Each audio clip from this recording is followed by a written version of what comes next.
here's something we could talk about because it's a pretty popular thing to do anymore. Do you guys make your own mock scrapes and monitor them with cameras? You have a favorite forehead scent? I don't. I don't know if anybody has it. Have you guys had any luck with that, Chad?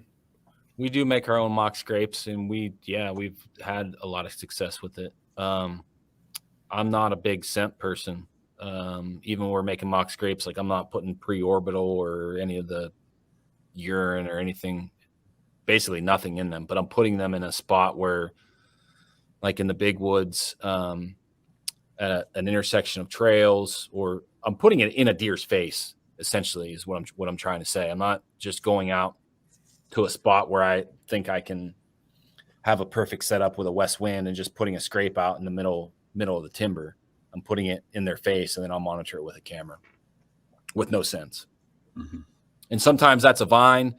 Sometimes that's a beech branch. I try to be as natural as possible, but we do like the vines. They're really easy to tie up with, easy to carry, pick up, easy to tie up with a piece of paracord. Dan, you got anything?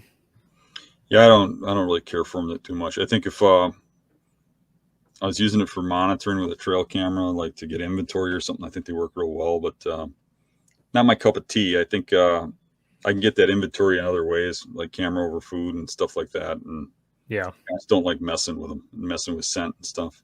I like doing it the natural way. And some of that, I'm not saying it's wrong or it's bad or anything like that. It feels kind of weird. Yeah. It's just like I like hunting deer, not using gimmicks. It's just me.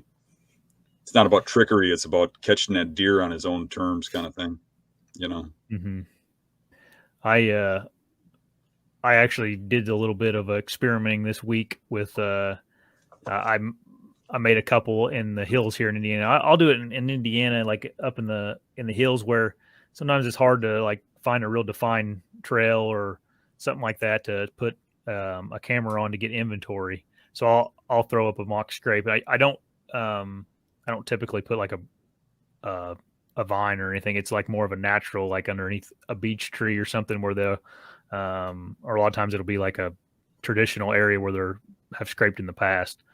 But anyway, I did get some certain type of scent and try it this year to see, and left one unscented or whatever you want to say, just to see if it makes a difference or if I feel like it helped any or not helped any.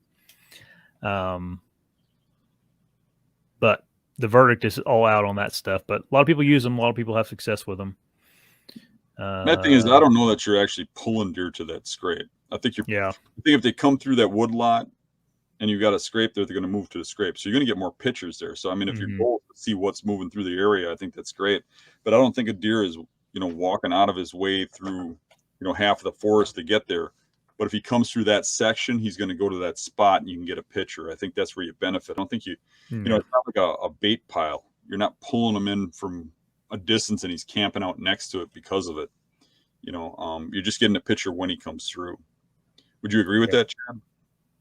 Yeah, I mean that lines up. Like I said, when we put these things out, we're doing it in the face of where the deer are. We're not just putting them out into a spot. Yeah, you're not going to pull them to that spot to get them over there. No, So I agree with that.